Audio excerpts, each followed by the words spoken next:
Bakının qəlbi sayılan içəri şəhərdə böyük bir sahibkar narazılığı kükrəyir. 15 il ərzində tanınmış yaşayış obyektlərini idarə edən sahibkar Abbas Nəcəfli bildirir ki, İçəri şəhər Dövlət Tarix Memarlıq Qoruğu İdarəsinin qərarları onun uzun illər ərzində qurduğu biznesinin məhv olmaq təhlükəsi ilə üz-üzə qoyub. Sahibkarın iddiasına görə milyonlarla vəsait yatırdığı ölkə rəhbərliyinin və xarici dövlət rəsmilərinin dəfələrlə qonağı olduğu Qızqalası çay evi, Old Manqal və Sehirli Təndir restoranları müxtəlif bəhanələrlə əlindən alınır. Mənə bildirirlər ki, obyekt dövlət layihəsi üçün lazımdır. Mən də dövlət maraqlarını üstün tutaraq razılaşdım. Sonradan isə gördüm ki, mənim illərlə yaratdığım Qızqalası çay evi başqa şəxslər tərəfindən işlədilir. Obyektin dizaynı, konsepsiyası olduğu kimi saxlanılıb. Sadəcə kosmetik dəyişiklik ediblər.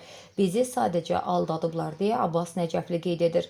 Narazı iş adamı bildirir ki, idarə əvvəlcə uzun müddətli əməkdaşlıq rəsmi olaraq 6 aylıq müqavilələrlə bəzləyib.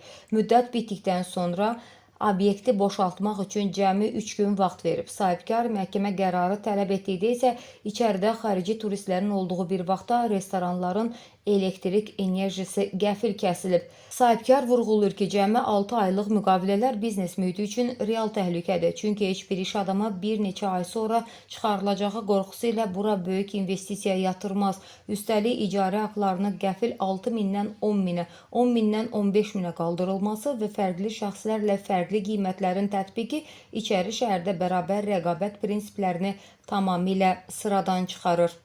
Prezident İlham Əliyevin sahibkarların qorunması və biznesə qanunsuz müdaxilələrin yol verilməzliyi barədə tapşırıqlarını rəhbər tutan Abbas Nəcəfli artıq ölkə rəhbərliyinə müraciət ünvanlayıb. Sahibkar tapdanan hüquqlarını qorumaq üçün məsələni məhkəmə müstəvisinə daşıyacağını bəyan edib.